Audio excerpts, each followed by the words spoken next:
Direction Foix à présent, Foix avec son château et son vieux tribunal. C'est l'un des plus vétustes de France. Mais d'ici quelques mois, un bâtiment flambant neuf, ultra-moderne, sortira de terre. Un palais de justice qui regroupera l'ensemble des services. Visite de chantier avec Laurent Winsbach et Pascal Dussol.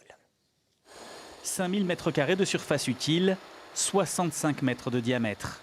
Les travaux ont commencé en février dernier et le futur palais de justice de Foix impose désormais sa silhouette résolument moderne aux portes de la cité comtale. Bâti sur pilotis, le bâtiment circulaire a surgi en quelques mois, tout en verre et béton apparent. Avec tout ce béton apparent, on a essayé de faire un maximum d'éléments préfabriqués, tant sur sa façade extérieure.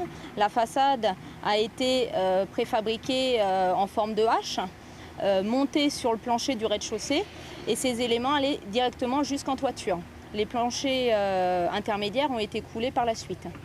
Au pied du château, l'actuel tribunal de grande instance était à bout de souffle. Les salles d'audience renforcées par des étais pour éviter l'effondrement du premier étage. Le futur palais de justice permettra de regrouper sur un même site TGI, tribunal d'instance, de commerce et des prud'hommes, un nouveau bâtiment synonyme de modernisation des services de la justice. Les salles d'audience vont être mutualisées et partagées entre les 4 juridictions. Un autre exemple, c'est donc ce qu'on appelle nous le GUG, donc c'est le guichet unique de greffe. Donc ça sera un point d'accueil centralisé pour l'ensemble des justiciables de la ville de Foix, donc un point unique d'entrée pour la justice à Foix. Unique palais de justice circulaire de France, le bâtiment se distinguera aussi par son large parvis en pente sinueuse.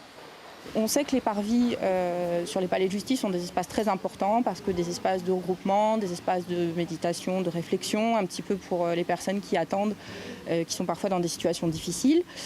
Donc il s'agissait finalement de retranscrire aujourd'hui un parvis sans élément frontal, sans escalier. Et en fait, on a eu l'idée de cette rampe comme une déambulation, une promenade pour arriver dans la salle des pas perdus. Coût des travaux 10 millions d'euros. La livraison est prévue pour mai 2015.